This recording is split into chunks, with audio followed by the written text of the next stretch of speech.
Assalamualaikum warahmatullahi wabarakatuh. Pagi anak-anak. Pagi, luar biasa. Ya, sebelum kita mulai dengan pelajaran, ya, Ibu guru biasanya sebelum pelajaran mulai kita harus berdoa. Berdoa ini ketua kelas maju ke depan untuk berdoa.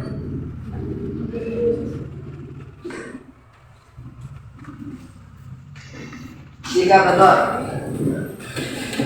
Ibu guru dan teman-teman sebelum kita mulai pelajaran, mari kita berdoa mulai. A'udzubillahiminasyaitonirrajim. Bismillahirrahmanirrahim. Rabbi zidni ilman warzuqni fahman.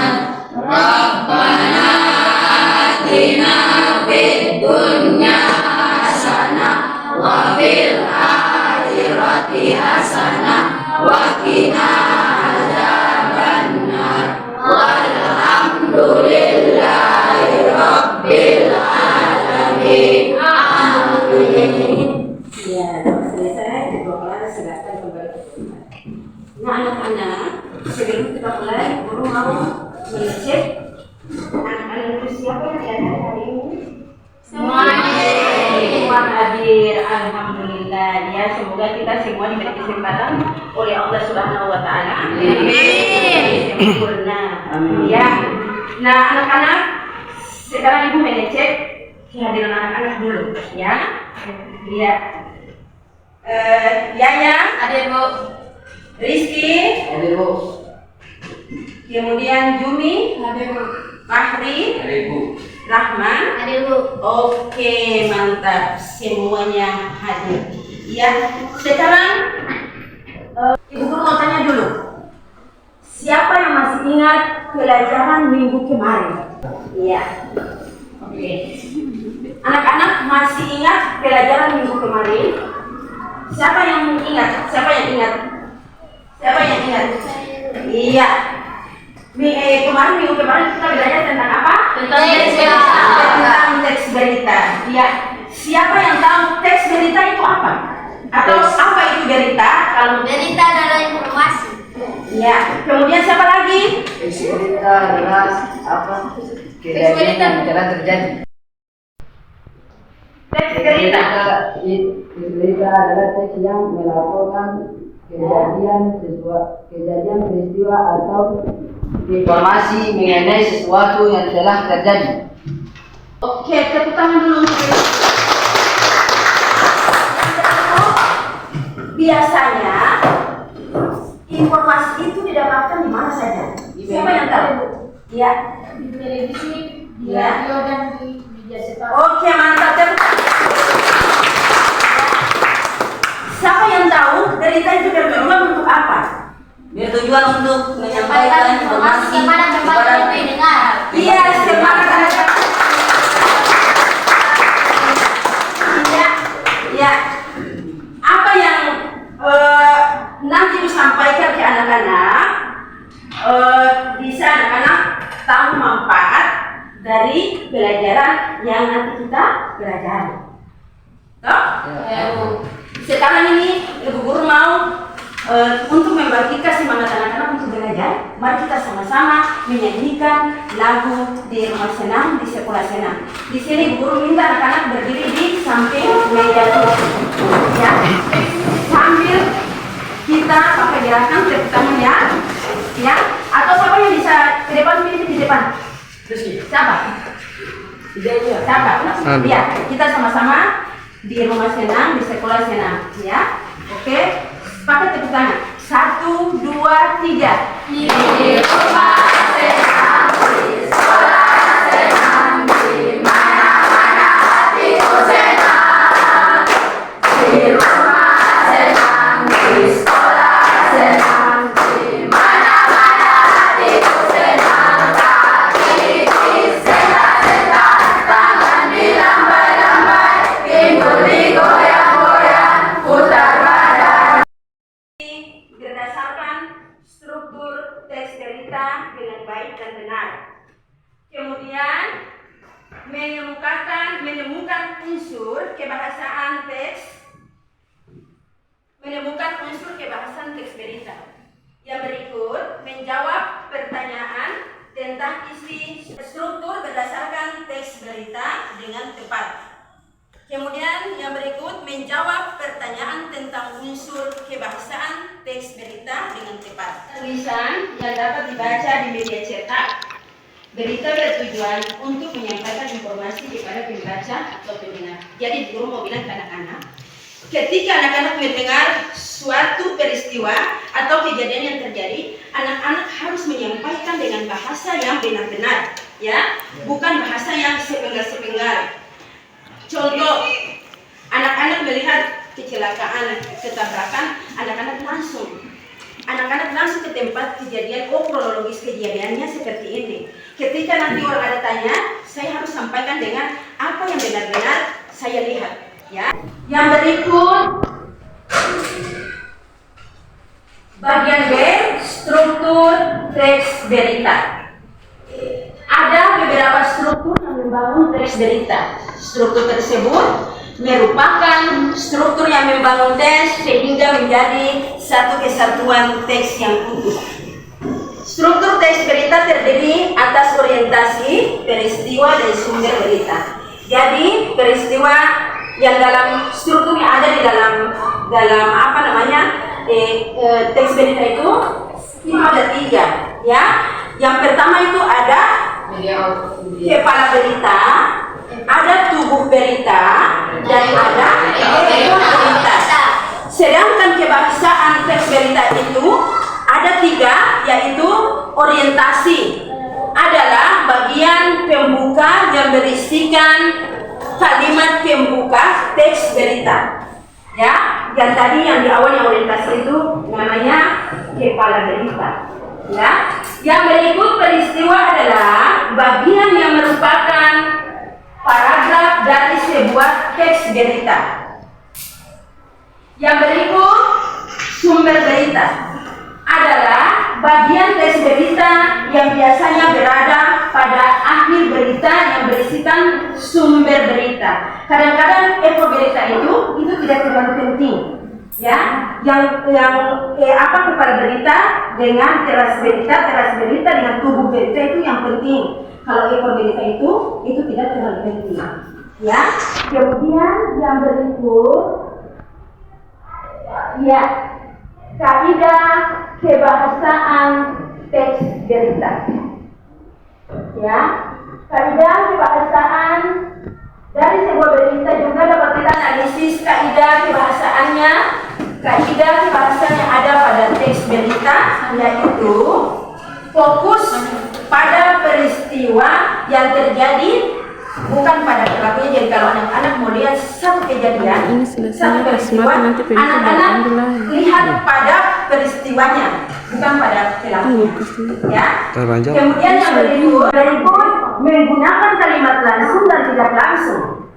Jadi kalau kalimat langsung, dia menyatakan apa yang benar-benar dia melihat secara langsung kepada keluarganya atau kepada siapa saja. Dia menyampaikan berita itu secara langsung. Kalau kalimat yang tidak langsung, kalimat itu dia dengar dari orang dan kalimat itu dia mengulang kepada orang lain, itu namanya kalimat tidak langsung. Berarti kalimat itu dia tidak lihat sendiri, dia tidak dengar sendiri, ya, dia tidak lihat sendiri, tapi dia dengar dari orang, lalu dia menyampaikan kalimat itu atau menyampaikan peristiwa itu kepada orang, berarti kalimat tidak langsung. Dia mengulang pembicaraan yang dia dengar dari orang. Toh? Oke. Yang berikut terdapat penjelasan mengenai waktu dan tempat terjadinya suatu peristiwa. Jadi kalau kita sudah melihat terjadi peristiwa ini, lalu tempat terjadinya kronologis satu peristiwa, berarti tempatnya di sini, tempatnya di pasar, atau tempatnya di SMA 2 di atas, ya. Jadi itu waktu nanti mereka tanya, ada orang tanya jam berapa kejadian itu terjadi? Tadi sekitar jam 10 kejadian itu akan terjadi, peristiwa itu terjadi dan peristiwa itu akan terjadi di pasar. Anak-anak mengerti atau tidak? Oke.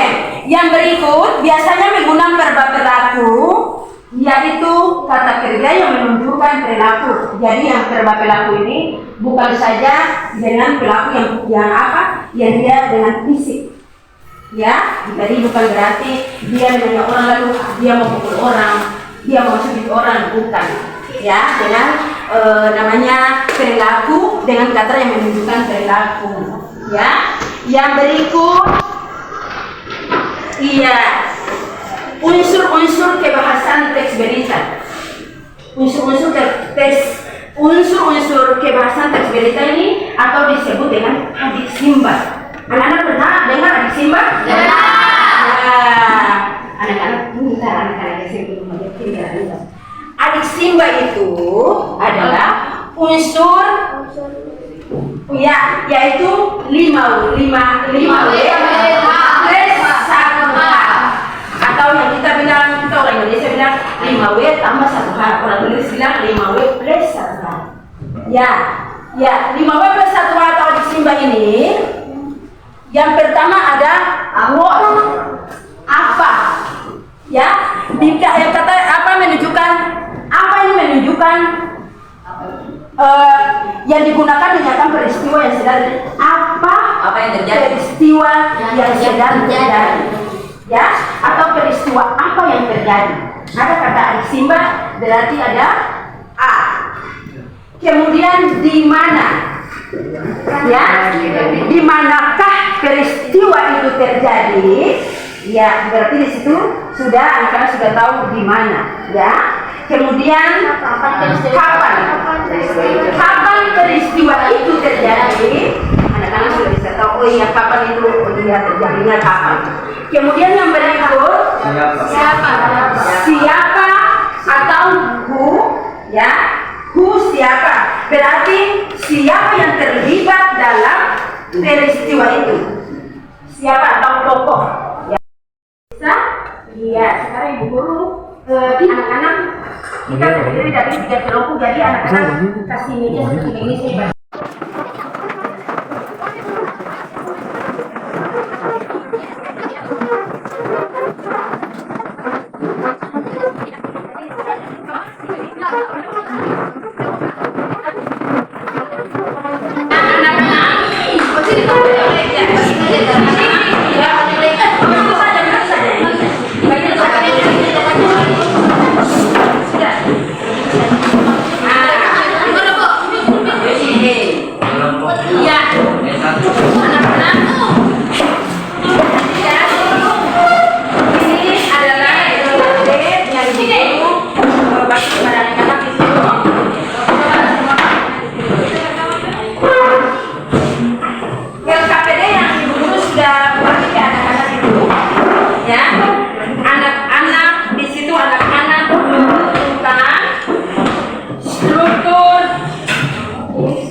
Dalam struktur berita yang terdapat di dalam peristiwa yang ada juga sudah bagi anak-anak, ya.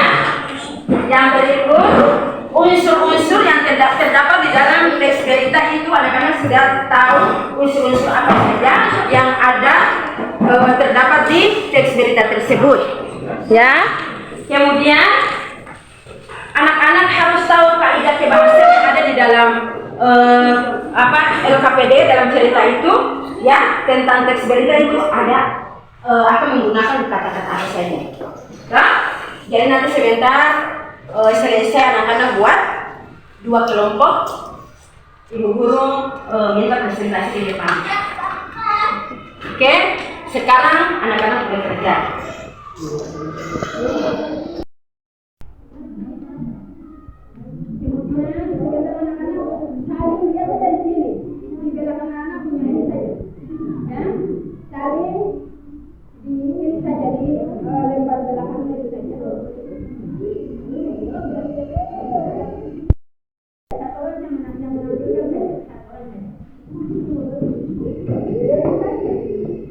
Kemudian jangan anak-anak lupa tulis nama-nama kelompok, ya, nama-nama kelompok yang di situ. Kelompok 2. Ya, ini kelompok 2, ini kelompok 1, ini kelompok 3. Nah, anak-anak, coba mari kita sama-sama perhatikan teman-teman dari kelompok 1 mempresentasikan hasil kerjanya. Ya. Waalaikumsalam warahmatullahi wabarakatuh.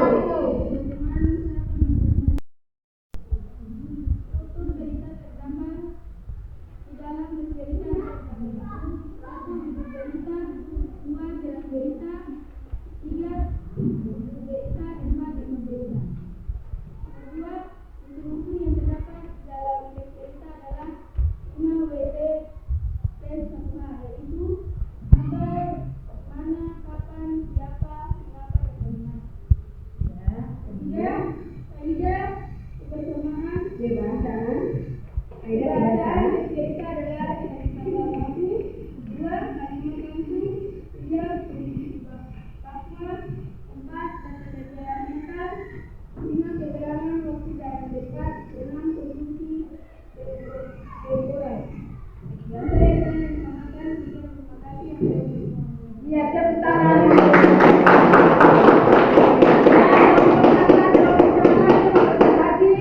Kelompok mana presentasi? Ya, kelompok 2 maju. Ya, kelompok 2 maju.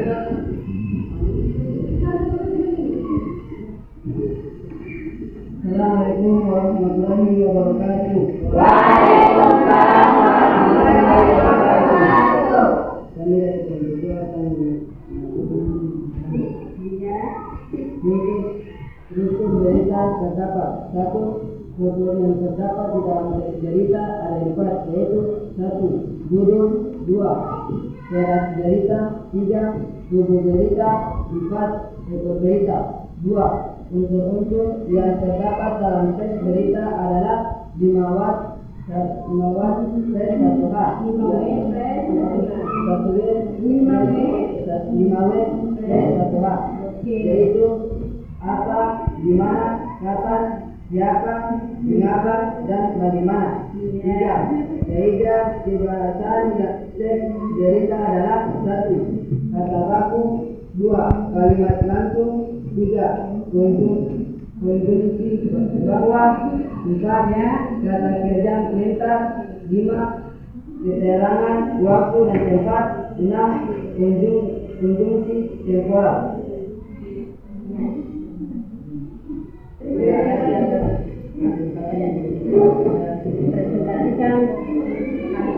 Assalamualaikum warahmatullahi wabarakatuh. Iya, sama-sama. Ya,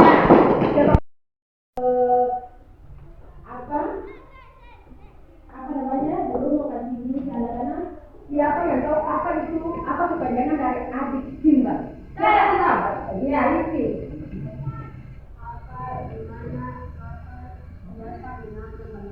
Oke, mantap.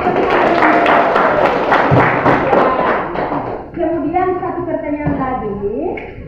Guru mau tanya lagi. Pertanyaan yang tadi, guru pertanyaan tadi yang dia ngomong. Apa itu teks berita? Siapa yang mau ke tangan? Teks berita. Iya. Siapa? Siapa yang mau teks beritanya? Iya. Teks berita. Teks berita adalah teks yang melaporkan kejadian peristiwa atau informasi mengenai sesuatu yang telah terjadi. Oke, mantap. Mantap sekali. Ya, anak-anak. Apa yang tadi anak-anak sudah lihat tentang materi yang tadi sudah Ibu bawakan tentang struktur kebahasaan dan teks berita. Nah, anak-anak, setelah apa yang sudah kita pelajari bersama tentang struktur berita, teks, kaidah kebahasaan dan unsur berita, Ibu Guru harap anak-anak sudah mengerti dan paham pelajaran yang tadi sudah Ibu sampaikan. Kedepannya anak-anak selalu sukses, anak-anak menjadi anak-anak yang terbaik, pintar, anak-anak yang diharapkan oleh orang tua,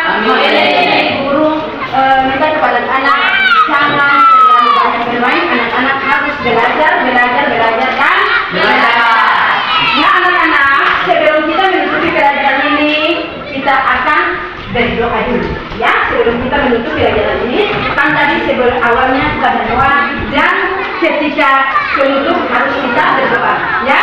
Ya, mari kita menutupi pelajaran ini dengan kita sama-sama membacakan Alhamdulillahirabbil alamin. Ya, mari kita sama-sama membaca Alhamdulillahirabbil alamin.